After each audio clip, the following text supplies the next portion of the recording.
ಕಾಣಿಸದ್ನಾ? ಅಲ್ಲ ಕನಕಪುರ ಮುಖ್ಯ ರಸ್ತೆ, ಶ್ರೀ ವಜ್ರಮುನೇಶ್ವರ ಸ್ವಾಮಿ ರಸ್ತೆ. ನಾವು ಸಮಾಜಕ್ಕೋಸ್ಕರ ಬದುಕ್ತಾ ಇದ್ದೀನಿ, ನಮಗೆ ಮೋಸ ಮಾಡ್ತಾರೆ. ಒಳ್ಳೇದಾಗುತ್ತಾ? ಶ್ರೀ ವಜ್ರಮುನೇಶ್ವರ ಸ್ವಾಮಿ ಒಳ್ಳೇದು ಮಾಡ್ತಾನೆ ಇವರಿಗೆ. ಪ್ರತಿಯೊಂದರಲ್ಲೂ ಇದೇ ರೀತಿ ಮೋಸ ಮಾಡ್ತಾ ಇರ್ತಾರಲ್ಲ ಇವರು ನಿಜವಾಗ್ಲೂ ಮನುಷ್ಯತ್ವ ಇದೆ ಇವರಿಗೆ. ಒಂದು ಕಡೆ ನೀವೇ ಹೇಳಿ, ಯಾವ ಥರ ಅಂದರೆ ಎಲ್ಲರೂ ಒಂದೇ, ಎಲ್ಲರೂ ಹಂಚ್ಕೊಂಡು ತಿನ್ಬೇಕು ಏನಿದೆಯೋ ಅನ್ನೋದು ಒಂದೇ ಒಂದು ಸೆಕೆಂಡ್ ಕೂಡ ಇವ್ರಿಗೆ ಬರೋಲ್ಲ. ನೋಡಿ, ಇಲ್ಲಿ ಪ್ರಾಪರ್ಟಿ ನಮ್ದು ಇಲ್ಲಿಂದ ಶುರುವಾಗುತ್ತೆ. ಇಲ್ಲೊಂದು ಬೋರ್ಡ್ ಹಾಕಿದ್ದಾರೆ, ಇದ್ರ ಮೇಲ್ಗಡೆಯಿಂದನೇ ನಮ್ಮ ಪ್ರಾಪರ್ಟಿ ಎಲ್ಲ ಬರೋದು. ಇಲ್ಲಿಂದ ಶುರುವಾಗುತ್ತೆ ನಮ್ಮ ಪ್ರಾಪರ್ಟಿ, ಇಲ್ಲಿಂದ ಶುರುವಾಗುತ್ತೆ ಮೇಲ್ಗಡೆ. ಹಾಗೆ ಈಗ ಇಲ್ಲಿ ಡೋರ್ ಕ್ಲೋಸ್ ಮಾಡಿಬಿಟ್ಟಿದ್ದಾರೆ, ಅತಿಕ್ರಮಣ ಪ್ರವೇಶ ಯಾರು ಮಾಡಬಾರ್ದು ಅಂತ. ಇದು ವಜ್ರಮುನೇಶ್ವರ ದೇವಸ್ಥಾನದ ಎಂಟ್ರೆನ್ಸ್ ಇದು. ಜೈ ಶ್ರೀರಾಮ್.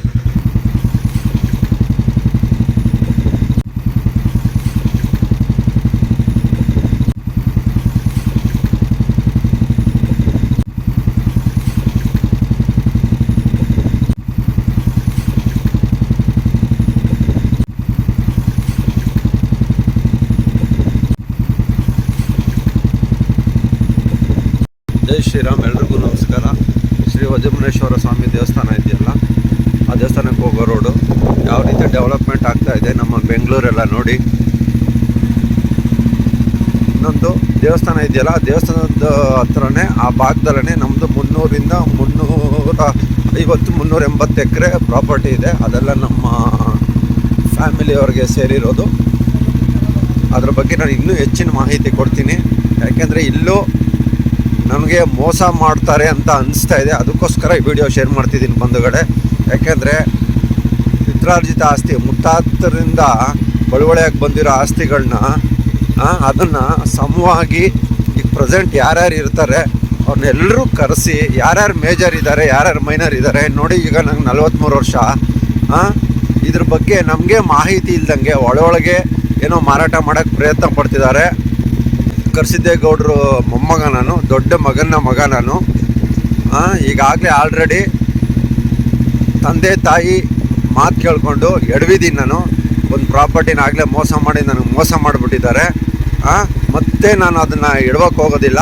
ಯಾಕೆಂದರೆ ಇದು ನಾನು ಹುಟ್ಟಿ ನನಗೆ ಯಾವಾಗ ಬುದ್ಧಿ ಬಂತು ಆವಾಗಲಿಂದನೂ ಈ ಪ್ರಾಪರ್ಟಿ ಬಗ್ಗೆ ನಮ್ಮ 350 ಎಕರೆ ಇದೆ, ಹಂಗಿದೆ ಹಿಂಗಿದೆ ಅಂತ ಹೇಳ್ತಾನೆ ಇದ್ದಾರೆ. ಅದು ಕೋರ್ಟಲ್ಲಿ ಕೇಸ್ ಇದೆ, ಎಲ್ಲ ಕ್ಲಿಯರ್ ಆಗುತ್ತೆ ಹಾಗೆ ಹೀಗೆ ಅಂತ ನನಗೆ ಯಾವಾಗ ಬುದ್ಧಿ ಬಂತು ಆವಾಗಲಿಂದ ಹೇಳ್ಕೊಂಡು ಬರ್ತಾನೆ ಇದ್ದಾರೆ.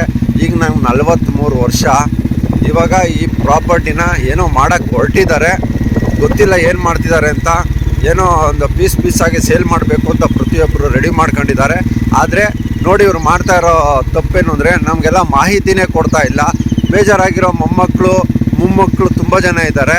ಅವ್ರಿಗೆ ಏನು ಮಾಹಿತಿ ಕೊಡ್ದಂಗೆ ಇದು ಮಾಡೋದು ಯಾವ ನ್ಯಾಯ ಹೇಳಿ?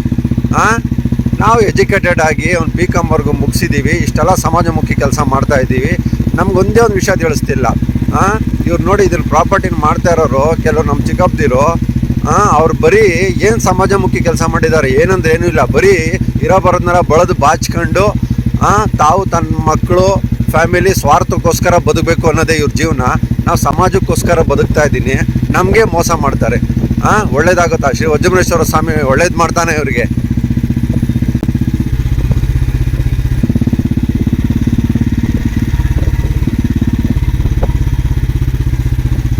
ಪ್ರತಿಯೊಂದರಲ್ಲೂ ಇದೇ ರೀತಿ ಮೋಸ ಮಾಡ್ತಾ ಇರ್ತಾರಲ್ಲ ಇವರು ನಿಜವಾಗ್ಲೂ ಮನುಷ್ಯತ್ವ ಇದೆ ಇವರಿಗೆ. ಒಂದು ಕಡೆ ನೀವೇ ಹೇಳಿ, ಯಾವ ಥರ ಅಂದರೆ ಎಲ್ಲರೂ ಒಂದೇ, ಎಲ್ಲರೂ ಹಂಚ್ಕೊಂಡು ತಿನ್ಬೇಕು ಏನಿದೆಯೋ ಅನ್ನೋದು ಒಂದೇ ಒಂದು ಸೆಕೆಂಡ್ ಕೂಡ ಇವ್ರಿಗೆ ಬರೋಲ್ಲ. ನೋಡಿ, ಇಲ್ಲಿ ಪ್ರಾಪರ್ಟಿ ನಮ್ದು ಇಲ್ಲಿಂದ ಶುರುವಾಗುತ್ತೆ. ಇಲ್ಲೊಂದು ಬೋರ್ಡ್ ಹಾಕಿದ್ದಾರೆ, ಇದ್ರ ಮೇಲ್ಗಡೆಯಿಂದನೇ ನಮ್ಮ ಪ್ರಾಪರ್ಟಿ ಎಲ್ಲ ಬರೋದು. ಇಲ್ಲಿಂದ ಶುರುವಾಗುತ್ತೆ.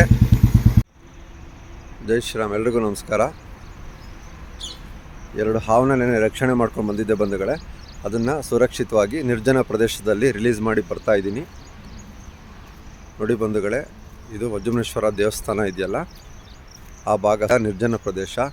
ಹಾಗಾಗಿ ಇಲ್ಲಿ ಹಾವುಗಳನ್ನ ರಕ್ಷಣೆ ಮಾಡಿ ನಾನು ಸುರಕ್ಷಿತವಾಗಿ ಬಿಟ್ಬಿಟ್ಟು ಬರ್ತಾಯಿದ್ದೀನಿ. ಮತ್ತು ಇಲ್ಲಿ ವಜ್ರೇಶ್ವರ ದೇವಸ್ಥಾನ ನಾನು ಹೇಳಿದ್ನಲ್ಲ ಆವಾಗಲೇ, ಈ ದೇವಸ್ಥಾನ ಸುತ್ತಮುತ್ತನೇ ಸುಮಾರು 300-380 ಎಕರೆವರೆಗೂ ನಮ್ಮ ಪಿತ್ರಾರ್ಜಿತ ಆಸ್ತಿ ಇದೆ. ಈಗ ಅದನ್ನು ನಮಗೇನು ಗೊತ್ತಾಗ್ದಂಗೆ ಮಾರಾಟ ಮಾಡೋಕ್ಕೆ ಹೊರಟಿದ್ದಾರೆ. ಅದ್ರ ಬಗ್ಗೆ ನಾನು ಕೆಲವು ವಿಷಯಗಳನ್ನ ಆಲ್ರೆಡಿ ನಾನು ನಿಮ್ಗೆ ಹೇಳಿದ್ದೀನಿ. ನೋಡಿ ಯಾವ ಥರ ಫ್ಯಾಮಿಲಿ ನಮ್ಮದು ಅಂತ. ಬರೀ ತಮ್ಮ ಸ್ವಾರ್ಥಕ್ಕೋಸ್ಕರ ತಮ್ಮ ಮಕ್ಕಳು ತಮ್ಮ ಐಷಾರಾಮಿ ಬದುಕು ಮತ್ತು ಬೆಳಗ್ಗೆ ಸಾಯಂಕಾಲ ಕುಡ್ಕೊಂಡು ತಿನ್ಕೊಂಡು ಮಜಾ ಮಾಡೋದಕ್ಕೆ ಇವ್ರು ಈ ಥರ ಮಾಡ್ತಾಯಿದ್ದಾರೆ. ನನಗೂ 43 ವರ್ಷ. ಕರ್ಸಿದೇಗೌಡರು ದೊಡ್ಡ ಮಗ ನಾನು, ಮೊಮ್ಮಗ ನಾನು.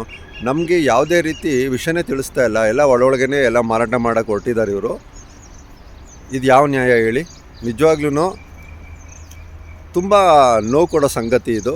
ಏನೇ ಇದ್ದರೂ ಕೂರಿಸಿ ಎಲ್ಲರನ್ನೂ ಮಾತಾಡಿ ಯಾರ್ಯಾರು ಮೇಜರ್ ಇದ್ದಾರೆ, ಯಾರ್ಯಾರು ಮೈನರ್ ಇದ್ದಾರೆ, ಪ್ರತಿಯೊಂದು ಏನೋ ನಮ್ಮ ಸರ್ವೆ ನಂಬರ್ ಇರೋ ಜಾಗಗಳನ್ನ ಮಾರಾಟ ಮಾಡ್ತಾಯಿದ್ದೀವಿ ಅಂದರೆ ಅದ್ರ ಬಗ್ಗೆ ಮಾಹಿತಿ ಕೊಡಬೇಕು. ಈಗ ಆಲ್ರೆಡಿ ಒಂದು ಸತಿ ನಾನು ಮೋಸ ಹೋಗಿದ್ದೀನಿ.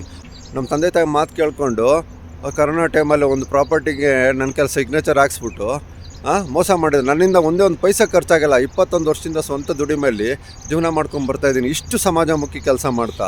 ಈಗ ನಮ್ಮ ತಂದೆ ಜೊತೆ ಹುಟ್ಟಿರೋರು ಯಾರ್ಯಾರು ಏನೇನು ಸಮಾಜ ಸೇವೆ ಮಾಡಿದ್ದಾರೆ, ಯಾವುದಾದ್ರೂ ಒಂದು ಸಮಾಜಮುಖಿ ಕೆಲಸ ಮಾಡೋದು ಪುರಾವೆ ತೋರಿಸ್ಲಿ. ನಾನು ಮಾಡಿರೋ 1% ಕೂಡ ಅವ್ರು ಕೆಲಸ ಮಾಡಿಲ್ಲ. ನಾನಾಗಲಿ ನಮ್ಮ ಮಿಸ್ಸಸ್ ಆಗಲಿ ನನ್ನ ಮಗ ಅಲ್ಲಿ ಬದುಕಿರೋದೇ ಸಮಾಜಕ್ಕೋಸ್ಕರ, ಪರಿಸರ ಪ್ರಾಣಿ ಪಕ್ಷಿಗಳನ್ನ ರಕ್ಷಣೆ ಮಾಡೋದಕ್ಕೋಸ್ಕರ, ಒಳ್ಳೆ ಕೆಲಸ ಮಾಡೋದಕ್ಕೋಸ್ಕರ. ಅದಕ್ಕೋಸ್ಕರ ನಾವು ರಾಜಕೀಯಕ್ಕೆ ಕೂಡ ಬಂದ್ವಿ, ಇನ್ನೂ ಹೆಚ್ಚಿನ ರೀತಿ ಕೆಲಸ ಮಾಡಬೇಕು ಅಂತ. ಆಮೇಲೆ ಆದರೆ ಇದನ್ನು ಯಾವುದೂ ಈಗ ಸ್ವಂತದವ್ರು ನೋಡಿ ನಾವು ಮಾಡೋ ಯಾವ ಒಂದು ಕೆಲಸದ ಬಗ್ಗೆನೂ ಒಂದೇ ಒಂದು ನೀವು ಒಳ್ಳೆ ಕೆಲಸ ಮಾಡ್ತಾಯಿದ್ದೀಯ ಅಂತ ಯಾರೂ ಹೇಳಲ್ಲ. ಏನು ಅಂದರೆ ನಮ್ಗೆ ಹೆಂಗಾದ್ರೂ ಮೋಸ ಮಾಡಿ ತಾವು ತಮ್ಮ ಫ್ಯಾಮಿಲಿಗಳು ಬದುಕೋದಕ್ಕೋಸ್ಕರ ಇರೋ ಬರೋದನ್ನೆಲ್ಲ ಮಾರಿ ನಮಗೆಲ್ಲ ಮೋಸ ಮಾಡೋಕ್ಕೆ ಹೊರಟಿದ್ದಾರೆ. ವಜ್ರೇಶ್ವರ ದೇವಸ್ಥಾನದ ಹತ್ರ ಇರೋ ನಮ್ಮ ಪ್ರಾಪರ್ಟಿನ ಈಗಾಗಲೇ ಮಾರಾಟ ಮಾಡೋಕ್ಕೆ ಹೊರಟಿದ್ದಾರೆ ನಮ್ಮ ಕೆಲವರು. ನನಗದು ವಿಷಯ ಬಂತು. ದಯವಿಟ್ಟು ನಾನು ಅವ್ರಿಗೆಲ್ಲ ಮನವಿ ಮಾಡೋದೇನೆಂದರೆ, ದಯವಿಟ್ಟು ಏನಿದ್ರೂ ನಮಗೂ ವಿಷಯ ತಿಳಿಸಿ ಏನು ಮಾಡ್ತಿದ್ದೀರಂತ ಹೇಳಿ ಮಾಡೋ ಸೂಕ್ತ ಅಂತ ಹೇಳೋಕ್ಕೆ ಇಷ್ಟಪಡ್ತೀನಿ. ಪರಿಸರ ಪ್ರಾಣಿ ಪಕ್ಷಿಗಳನ್ನ ರಕ್ಷಿಸೋಣ. ಜೈ ಶ್ರೀರಾಮ್. ಎಲ್ರಿಗೂ ಒಳ್ಳೆಯದಾಗಲಿ.